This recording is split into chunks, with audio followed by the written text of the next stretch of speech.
ऐसी गंगा मैया जिनके दर्शन मात्र से ना जाने कितने देवी देवता और कितने वंश परंपरा ठाकुर जी की स्मृति में आ जाती हैं। संपूर्ण रामायण, संपूर्ण महाभारत और संपूर्ण शिव महापुराण को प्रणाम होता है केवल गंगा जी को प्रणाम करने से। ऐसी गंगा मैया। तो हम सब लोग चर्चा कर रहे थे मात्सर्य दोष पर, ईर्ष्या। ईर्ष्या नष्ट करती हैं भागवत जी की कथा। और अगर किसी के चित्त से ईर्ष्या नष्ट नहीं हो रही है, कथा श्रवण के बाद भी भगवत प्राप्ति में बाधा बनेगी। चाहे वो कितना भी गंगा स्नान कर ले, लेकिन चित्त से ईर्ष्या नहीं जा रही है, चाहे कोई भी दोष चला जाए, और जाएगा ही नहीं। जब तक ईर्ष्या रहेगी कोई भी दोष नहीं जा सकता आपके भीतर से। धीमे धीमे उन लोगों के प्रति जिनके प्रति ईर्ष्या भाव प्रकट होती है, उनके प्रति सद्भाव लाना प्रारंभ करो। नित्य का भजन केवल इसी भाव से करो कि उसके प्रति मेरे चित्त में ईर्ष्या ना आवे। धीमे धीमे ईर्ष्या नष्ट होते सारे अवगुण चले जाएंगे। निर्मत्सराणां सतां वैद्यं वास्तवमत्र वस्तु शिवदं तापत्रयोन्मूलनं श्रीमद्भागवते महामुनिकृते किं वा परैरीश्वर सद्यो हृद्यवरुध्यते त्रिकृतभिः शुश्रूषुभिस्तत्क्षणात्। तो भागवत का विषय हमने सुना, भागवत का अधिकारी हमने सुना। आगे बताते हैं भागवत जी हमारा किससे संबंध कराती हैं। तो वैद्यम वास्तवमत्र वस्तु शिवदम। श्रीमद् भागवत कथा श्रवण के पश्चात श्री कृष्ण के प्रति कोई अपनत्व भाव। मैं कथा में कहा करता हूं कि कथाएं सुनने के बाद, सत्संग श्रवण के बाद, भजन कीर्तन करने के बाद भी ठाकुर जी ही लगते हैं, भगवान भगवान ही लगते हैं। उनके प्रति कोई अपनत्व की भावना उत्पन्न नहीं हो रही है, तो आपके भजन में या साधन में कहीं चूक हो रही है आपसे। ठाकुर जी के प्रति अपनत्व की भावना आना प्रारंभ होना, यह सत्संग का एक फल है। अपनत्व की भावना मतलब ठाकुर जी के प्रति पितृ भाव, ठाकुर जी के प्रति मित्र भाव, ठाकुर जी के प्रति पति का भाव, बालक का भाव। आपको पता है बंधु, महादेव किनकी उपासना करते हैं?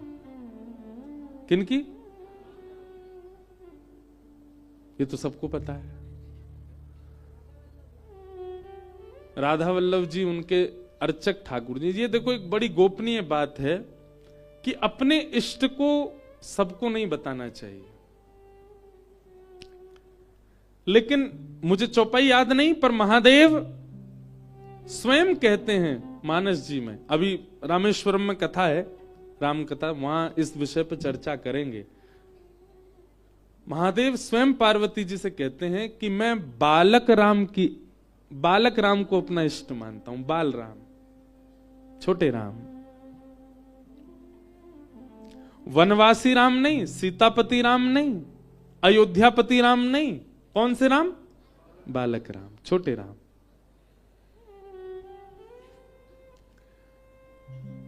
उनका मैं ध्यान करता हूं।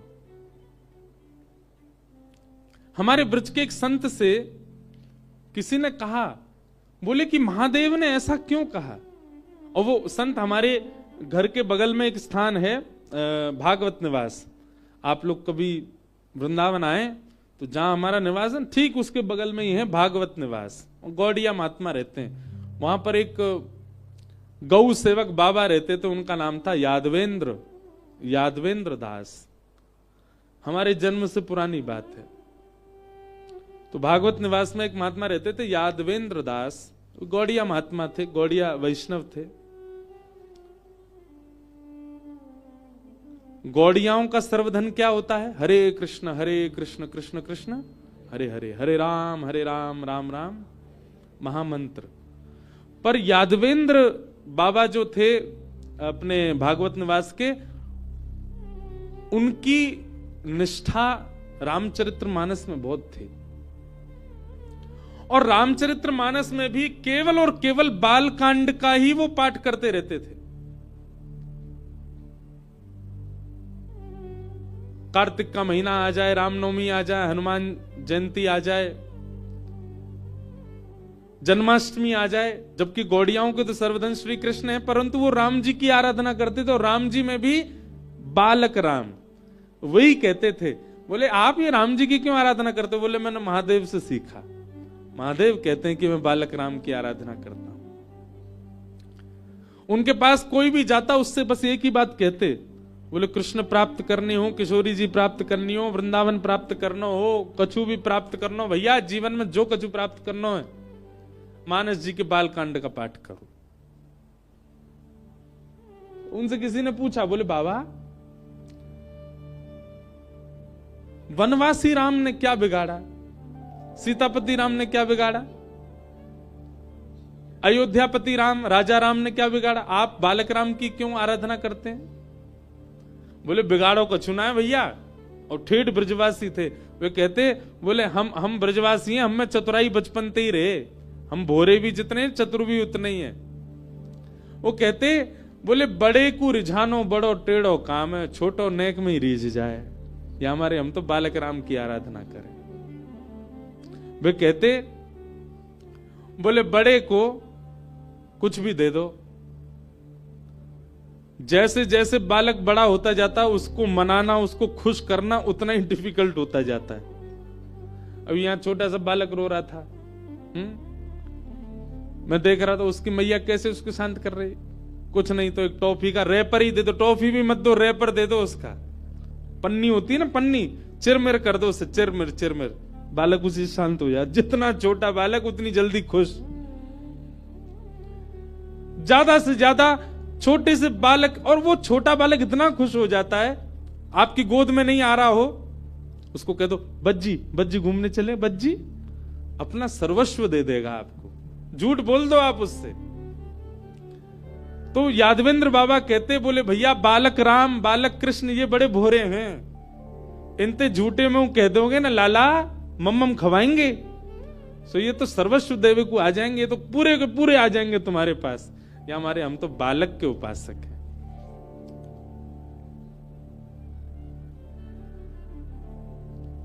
वही बात महादेव कहते हैं। लोग तो जानते हैं कि महादेव के इष्ट श्री राम हैं, परंतु मानस जी में स्पष्ट लिखा है, मुझे वो चौपाई याद नहीं, कल सुनाऊंगा। स्वयं पार्वती जी से कहते हैं मैं बालक राम का ध्यान करता हूं, क्योंकि बालक को मनाना, बालक को रिझाना, बालक को प्रसन्न करना बहुत सरल है। और उसको रिझाना तो एक बात है ही, पर सरलता, वो रीझ करके सर्वस्व जो दे देता है, खुद को जो अर्पित कर देता है।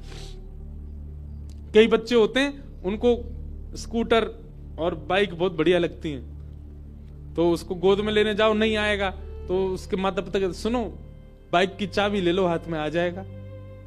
तो हम उसको ऐसे चाबी दिखा दो दूर से, सो ही वो हाथ करेगा आपके और ले चलो।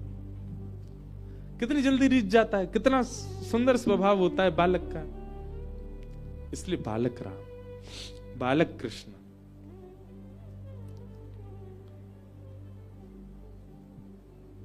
कई लोग राजाधिराज के उपासक हैं, कई लोग मथुराधिपति के उपासक हैं, कई लोग रुक्मणी रमण के उपासक हैं, कई लोग राधा रमण के उपासक हैं, कई लोग राधा वल्लभ के उपासक हैं, कई लोग कुंज के बिहारी के उपासक हैं। पर इन सबन में तो भैया मेहनत करनी पड़ेगी रिझावे में।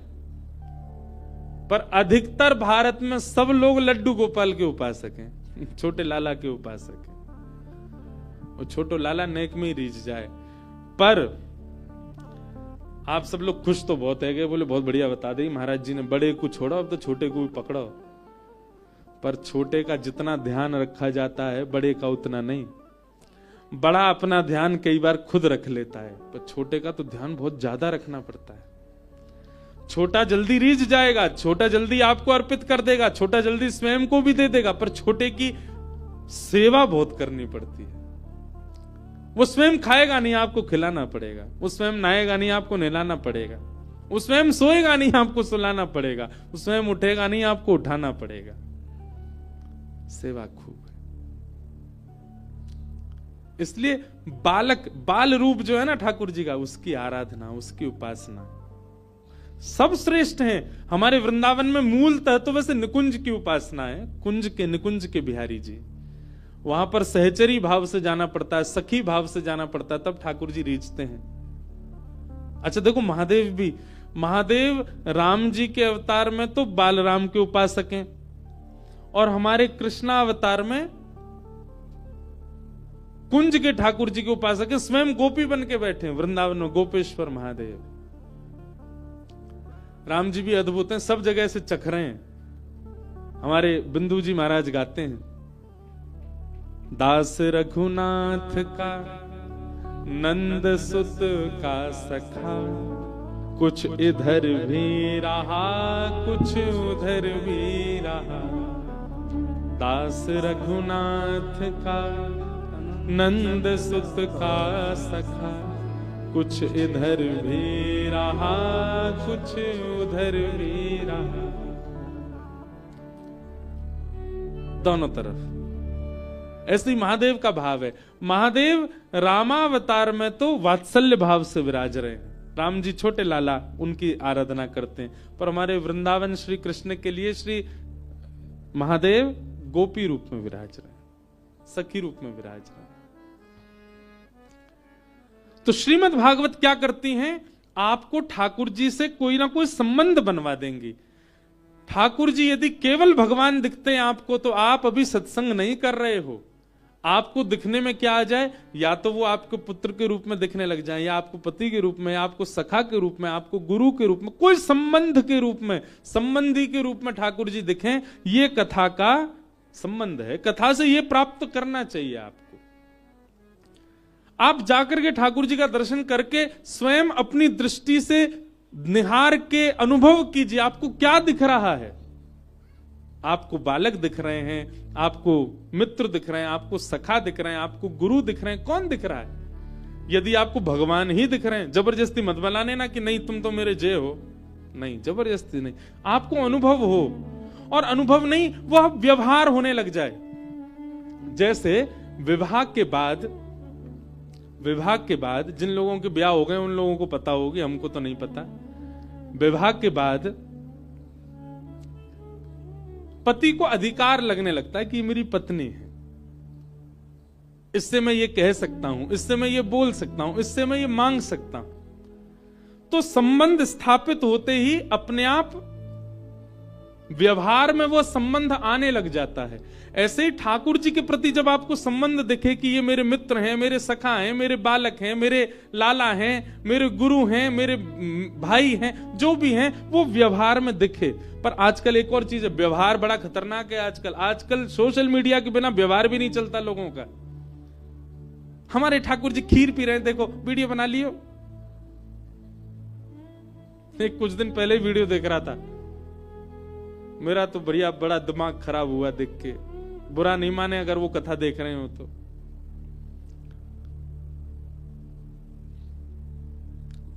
वो वीडियो बना के ले गए और फ्रिज खोला तो फ्रिज के अंदर कोई सामग्री थी, उस पे लड्डू गोपाल बैठे। ओहो, हमारे लड्डू गोपाल अपने आप फ्रिज के अंदर आ गए, देखो प्रसाद पा रहे हैं।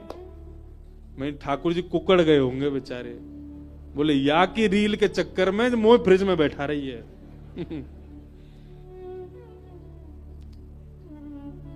ऐसा नहीं। अगर आप संबंध मानते भी हैं ना, देखो संबंध वो अच्छा जो गुप्त रहता हो, जो गोपनीय रहता हो। हम तो सोशल मीडिया वाले लोगों से भी कहेंगे, आप अपनी भक्ति को भी ज्यादा प्रसारित नहीं करो। हम अपने गिरधर लाल जी का ज्यादा फोटो वीडियो बहुत कम कभी कभी डालते, सब जगह हमेशा नहीं डालते। रोज श्रृंगार होता है, रोज कुछ अद्भुत होता है ठाकुर जी का। कई उत्सव ऐसे होते हैं लोगों को पता ही नहीं होता, हम उत्सव कर देते हैं, नहीं बताते।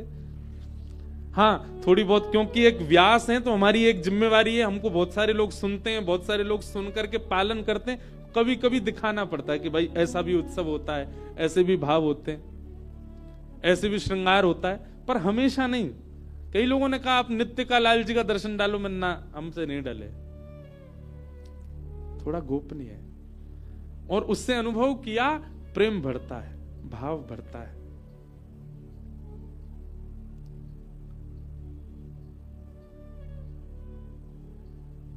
आप ठाकुर जी का ही नहीं, आप व्यवहारी संबंधों को भी गोपनीय रखो।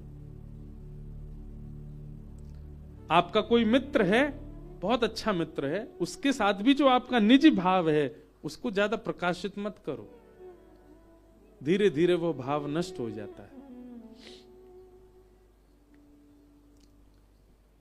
तो भागवत जी क्या करेंगी, सप्ताह कथा श्रवण के बाद ठाकुर जी में आपको कोई संबंध दिखने लग जाए, और क्षमा कीजिए अगर संबंध नहीं दिख रहा है तो अभी और सत्संग करो। जबरदस्ती पहले से सोच के नहीं जाना, नहीं बिहारी जी को तो हम भैया ही मानेंगे अपनों, नहीं, बिहारी जी के सामने जाके नेत्रों से नेत्र मिला करके तब पूछो क्या दिख रहे हैं आपको, क्या लगता है इनके प्रति, कौन सा संबंध का भाव आ रहा है। और फिर वो संबंध का भाव स्वप्न में भी आवे, वो संबंध का भाव बाहर जाते हुए भी आवे। एक अयोध्या की एक बड़ी सुंदर कथा है। अयोध्या में एक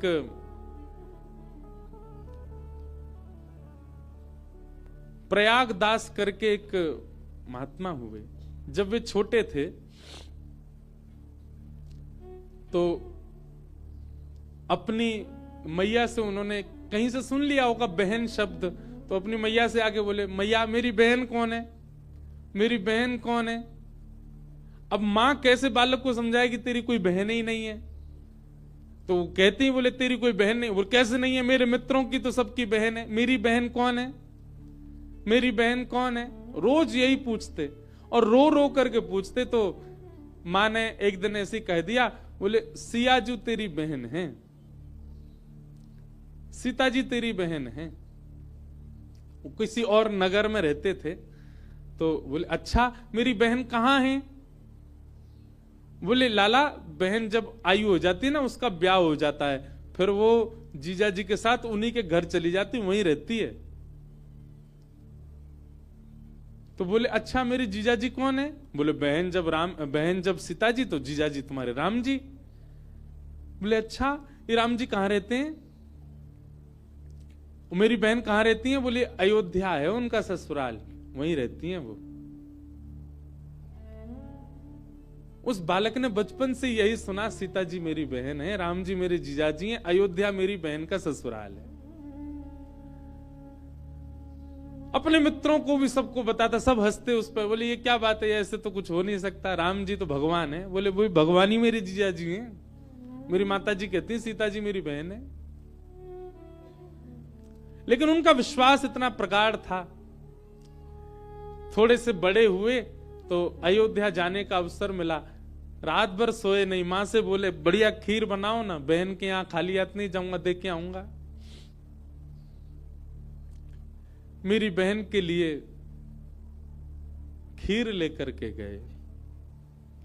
अब अयोध्या पहुंचे, अयोध्या में जाकर के सब जगह बोले मेरी बहन कहां रहती हैं। बोले कौन है तुम्हारी बहन। सीता जी सब हंस जाए उनकी बात सुन के। बोले सब उन्हीं का ही है, यहीं रहती हैं। कहीं भी प्रत्यक्ष सीता जी जब नहीं मिली तो एक वृक्ष के नीचे बैठ करके रोने लगे और पुकारने लगे, दुनिया की बहन कितनी दयालु होती हैं, रक्षाबंधन पर भैया को राखी बांधती हैं, अपने भैया को हृदय से लगाती हैं, उसकी रक्षा की जिम्मेवारी लेती हैं। आप कैसी बहन हो, आज तक नहीं आई मुझसे मिलने, और मैं तुम्हारे ससुराल आ गया तो भी ऐसा दर दर भटक रहा हूं, मुझसे मिलने क्यों नहीं आ रही हो।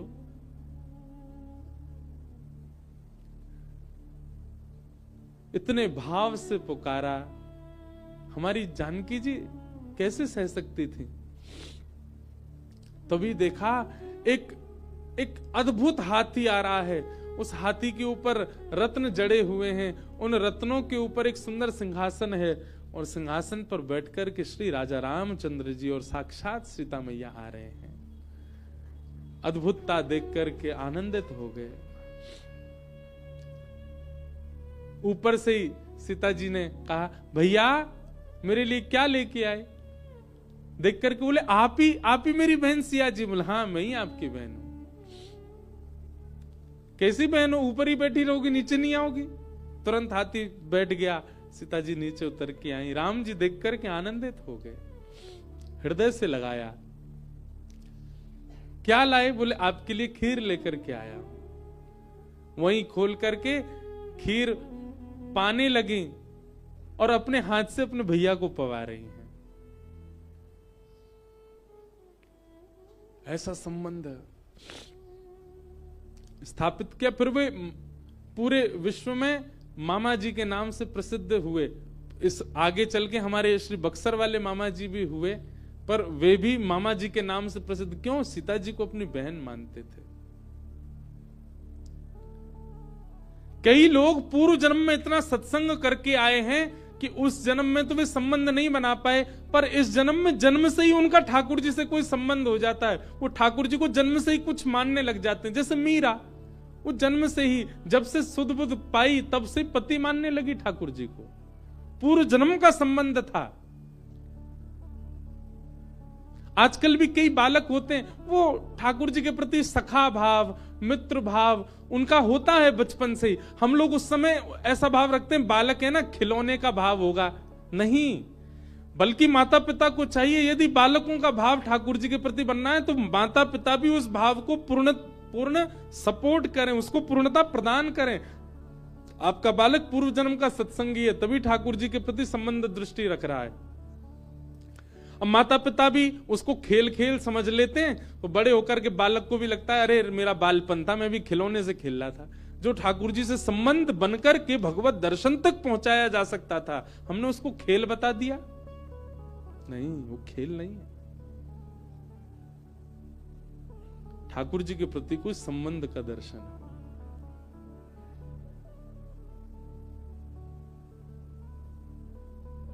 ठाकुर जी क्या दिखते हैं, यह सत्संग श्रवण के बाद ठाकुर जी को नित्य देखा करो।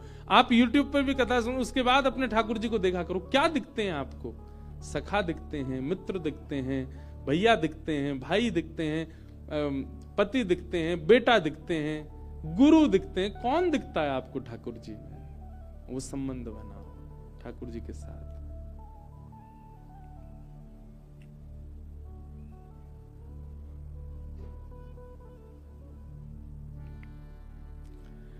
वैद्यं वास्तवमत्र वस्तु शिवदं तापत्रयोन्मूलनम्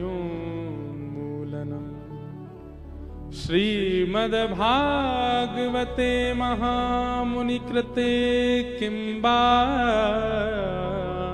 परैरीश्वरः सद्यो हृद्यवरुध्यते त्रिकृतभिः शुश्रूषुभिस्तत्क्षणात्। तो सबसे पहला विषय, फिर अधिकारी, फिर संबंध और चौथा प्रयोजन। भागवत का एक ही प्रयोजन है, तापत्रयोन्मूलनम। भागवत जी के आश्रय में आने वाले को फिर संसार का ताप नहीं सताता। वो संसार के समस्त तापों से उसका उन्मूलन हो जाता है, वो सबसे परे हो जाता है। ऐसी भागवत जी को हम बारंबार प्रणाम करते हैं। तो सबसे पहले बात, भागवत का विषय समझो, आत्मकल्याण। भागवत के अधिकारी के लिए क्या बनो? ईर्ष्या रहित, और संबंध के रूप में ठाकुर जी से कोई संबंध मानो। और चौथा प्रयोजन, तापत्रयोन्मूलनम, 3 प्रकार के तापों का उन्मूलन। ये भागवत जी के 4 भाव हैं। 2 मंगलाचरण के भाव से आज के मंगल भाव को हम लोग प्रणाम करते हैं। कल पुनः 10 बजे मिलेंगे, तब तक के लिए सबको जय श्री कृष्ण, जय सिया राम, जय श्री राम, जय श्रीमन्नारायण। जय श्रीमन्नारायण। एक बात, श्री गिरधर लाल जी पधारे हैं, लोगों को दर्शन की भावना है, आप लोग बहुत ध्यान से सुना। कल ठाकुर जी गिरधर लाल जी मिलेंगे और दर्शन कैसे करना वो भी हम बता देते हैं। बहुत ध्यान से सुनना, यही समय पे आना जो हम बता रहे हैं। 1 बजे कथा विश्राम होती है, 1:30 बजे श्री गिरधर लाल जी मिलेंगे। स्थान बहुत छोटा है, जहां पे हम रुके हैं वहां इतनी भीड़ नहीं आ पाएगी, इसलिए 1:30 बजे आप लोग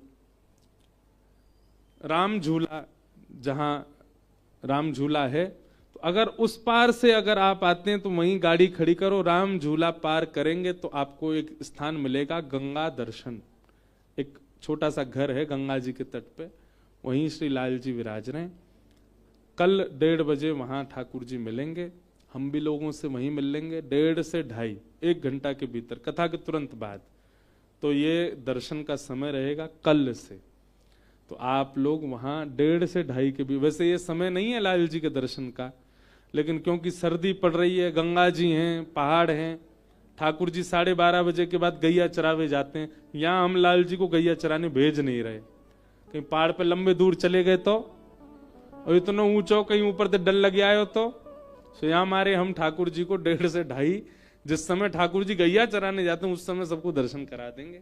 तो आप सब लोग 1:30 से 2:30 गंगा दर्शन, राम झूला, उस पार नहीं इसी पार, पर उस पार से आते हैं तो वहां से राम झूला से उतरते ही है गंगा दर्शन, तो वहां लाल जी के दर्शन हैं। पर आज मत आ जाइयो भैया, हाथ जोड़ रहे हैं हम, कल ते ही आइयो और 1:30 से 2:30 के बीच में ही आइयो। वहां से आगे वहां से पीछे हमारे बहुत जगह निमंत्रण है, हम वहां डोलते रहें, हम लौट के नहीं आ पाएंगे, तो इसलिए 1:30 से 2:30 ये समय है। और कल से वृंदावन रसामृत पद भी कथा में आज ही गा देते हैं, 2-4 पंक्ति हैं।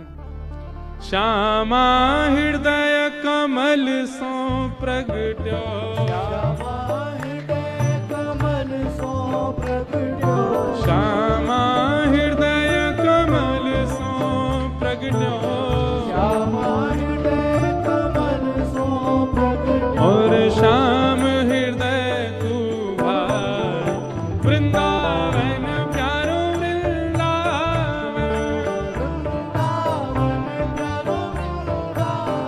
हे श्री वृंदावन मेरो वृंदावन,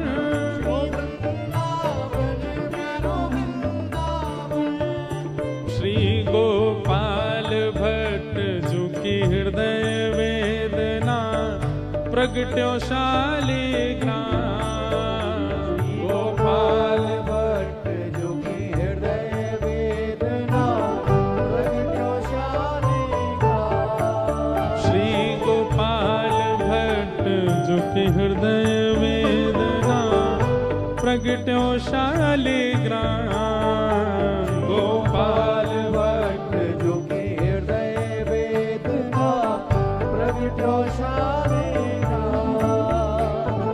रूप सुधा को खान हमारो, रूप सुधा को खान हमारो, हे रूप सुधा को खान हमारो, रूप सुधा को खान हमारो, ओ श्री राधा रमण जुलाल वृंदावन प्यारो वृंदावन, वृंदावन प्यारो वृंदावन, हे श्री वृंदावन मेरो वृंदावन, वृंदावन मेरो वृंदावन, रूप सुधा को खान हमारो, रूप सुधा को खान हमारो, हे वृंदावन में सब ते न्यारो, वृंदावन में सब ते ओ प्यारो राधा रमण जुलाल वृंदावन प्यारो वृंदावन,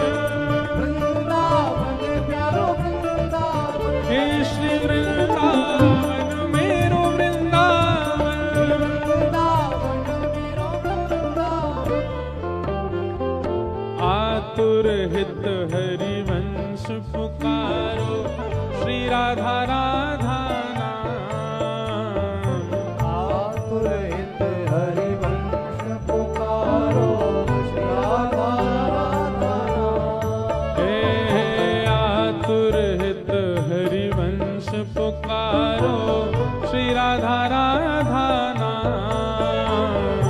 आतुर हित हरिवंश पुकारो, राधा राधा नाम, हे सघन कुंज यमुना तट आयो, सघन कुंज यमुना तट आयो, मदन टेर वृंदावन आयो, मदन टेर वृंदावन आयो, ओ श्री राधा वल्लभ लाल वृंदावन मेरो वृंदावन, वृंदावन मेरो वृंदावन, हे श्री वृंदावन प्यारो वृंदावन, वृंदावन प्यारो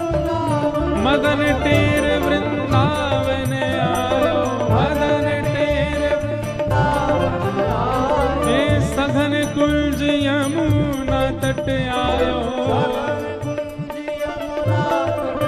ओ श्री राधा वल्लभ लाल वृंदावन मेरो वृंदावन हे श्री वृंदावन प्यारो वृंदावन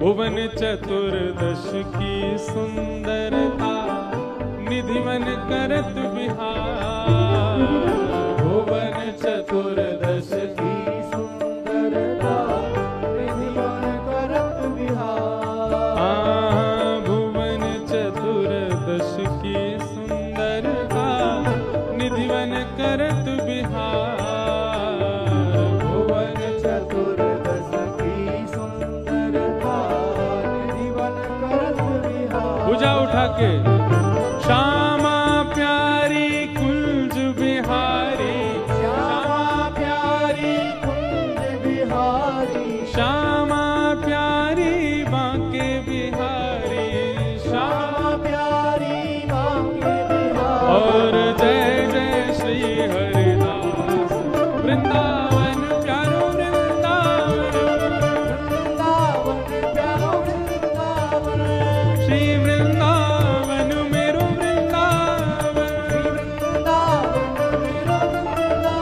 श्यामा प्यारी कुंज बिहारी श्यामा प्यारी और जय जय श्री हरिदास वृंदावन मेरो वृंदावन हे श्री वृंदावन प्यारो वृंदावन ओ जिनकी कृपा से यह रस प्रगट वृंदावन अभिराम जिनकी कृपा से यह रस प्रगटो वृंदावन अभिराम ओ जिनकी कृपा से यह रस प्रगटो वृंदावन अभिराम जिनकी कृपा से यह रस प्रगटो वृंदावन अभिराम हे सप्त निधिन को ही उजियारो सप्त निधिन को ही उजियारो हम सबको मिलवावे वारो हम सबको मिलवावे वारो और यह आनंद करवावे वारो यह आनंद करवावे वारो हमारो गिरधर लाल वृंदावन वृंदावन मेरो वृंदावन हे श्री वृंदावन मेरो वृंदावन वृंदावन मेरो वृंदावन यह आनंद करवावे वारो यह आनंद करवावे वारो हम सबको मिलवावे वारो हम सबको मिलवावे हे वारो हमारो गिरधर लाल वृंदावन प्यारो वृंदावन वृंदावन प्यारो वृंदावन हे श्री वृंदावन मेरो वृंदावन वृंदावन प्यारो वृंदावन देखो कीर्तन में आप लोग नाच तो रहे हो गा तो रहे हो पर यह नाचवे गावे की सार्थकता तब जानो जब गर्म कपड़ा उतर जाए उठाओ भुजा और जो सबसे ऊंचो उछलेगो ना वहां को व्यासपीठ से एक माला मिलेगी उठाओ भुजा ओ जय राधे राधे राधे राधे श्री राधे राधे राधे राधे जय राधे राधे राधे राधे श्री राधे राधे राधे राधे जय राधे राधे राधे राधे श्री राधे राधे राधे जय राधे सफेद पटका वाले माला झोली वाले आओ आगे आओ इधर आओ अरे भैया आने दो उनको आने दो जय राधे राधे श्री राधे राधे वृषभानु दुलारी श्री कृष्ण पिया